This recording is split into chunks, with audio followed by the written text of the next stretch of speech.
Hey guys, hello everyone, welcome back to my channel guys, welcome back to yet another video. Thank you so much for tuning in, very much welcome you guys for coming. I'll go to subscribe, like the video, share the video as well. And yeah guys, in this video let us just go through what is happening when it comes to Bongani Ntanzi's confession. Remember Bongani Ntanzi and Umuzika Kulelas Bia wrote the statements stating exactly how they were forced into admitting that they did the crime, which is the killing of Orlando Pirates superstar Senzo Meyiwa and also Bafana goalkeeper. Then goalkeeper Senzo Meyiwa, you guys, they said they wrote these statements because they were forced to do so, and then they had to protect their lives because they were they were being beaten and forced to admit that they did the crime when they didn't. Something Judge Ratha Mokgwathleng said their confessions are going to be read to everyone when it comes to what they said about the crime, something like that, you guys. So here I'm just about to read something about Bongani Ntanzi's confession, right? As he was confessing to the crime, even though he said he was forced and then he was being beaten and choked and all that, you guys. But judge uvume usazi ukuthi wenzani, you said what you said, something like that. So what you said is going to be used against you when it comes to the main trial. So now you guys, Bongani Ntanzi's confession statement is being read to the record at the High Court in Pretoria. Now, the former mine worker Bongani Ntanzi told the police that he was paid 45,000 rands for his role in the murder of football star Senzo Meyiwa. The Pretoria High Court is hearing the contents of Ntanzi's confession, a statement which implicates the singer Khumalo as the individual who paid for the hit. Now, the Orlando Pirates and Bafana goalkeeper sustained a fatal gunshot wound to the chest at his girlfriend's family home on October 26, 2014. They shared a daughter, Utingo, who was 7 months old at the time of his death. Ntanzi is on trial with Umuzika Kulelas Bia, Mthokoziseni Mapisa, and Usfiso Ntuli for Meyiwa's made that they have all pleaded not guilty. So on Thursday, Judge Ratha Mokgwathleng ruled the admissions made by Sibia and Ntanzi were made freely and voluntary. Now the confessions by the two accused in the Senzo Meyiwa murder trial, Judge Uti, it was made freely and voluntarily, something like that, you guys. So on Friday, the state called Lieutenant Colonel Solomon Rapadu, who took down the confession on June 19, 2020 in Morocco. Ntanzi, who was 30 years old at the time, said he received a call in mid-October 2014 from a friend, Mthokoziseni, who was with Umapisa. He informed me about the urgent work that needs to be done and they need my assistance.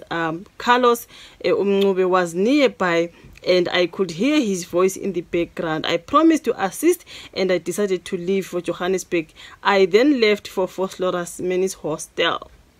Now, Ntanzi said he met Sibia Asfiso Zungu, co-accused Ntuli, who initially gave the inside information. Later, Carlos Buthelezi Umncube and Mapisa joined the gathering at the hostel.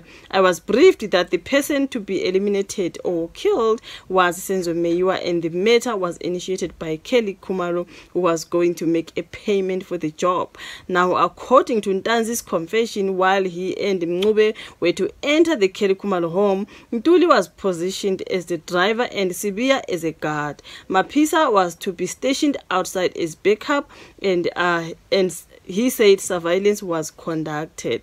On Sunday between 7 p.m. and 8 p.m, we proceeded to the address. I went in with Umncube and the others took their positions as discussed during the planning. When we entered the house, Umncube shouted in Zulu, "Panzi, imali, nama cell phones, down, money and cell phones," are translated in English.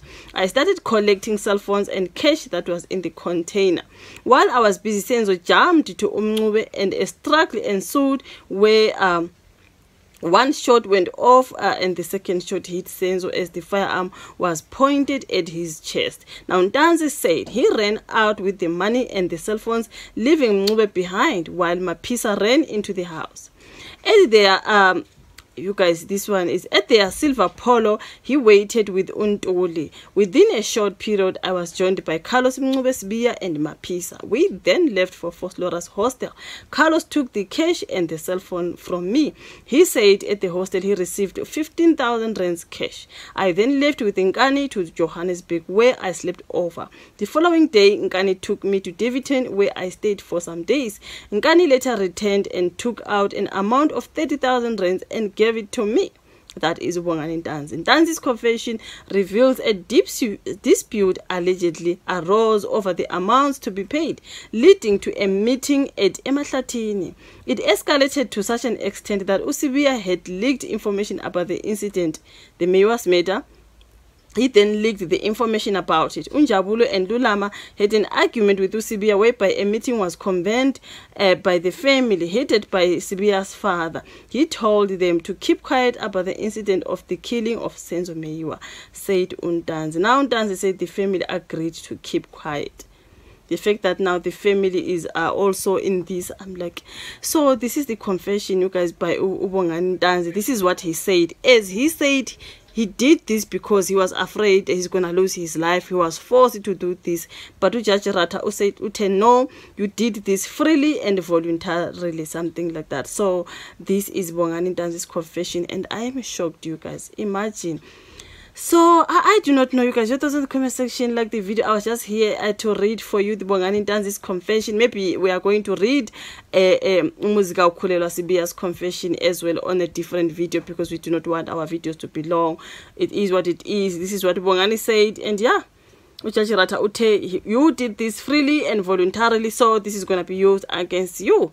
And the fact that Kelly Khumalo is in this, you guys, you remember last time Kelly Khumalo was implicated by Bongani Ntanzi, and Bongani Ntanzi said Kelly Khumalo was the mastermind. Now we are back again in this one, you guys. So I do not know, you guys, when it comes to Kelly Khumalo, things are not looking good, my girl. Things are not looking good, something like that. So Kelly Khumalo is said to be the one who paid the hit to kill Senzo Meyiwa, the father of his child. The child was 7 months old then.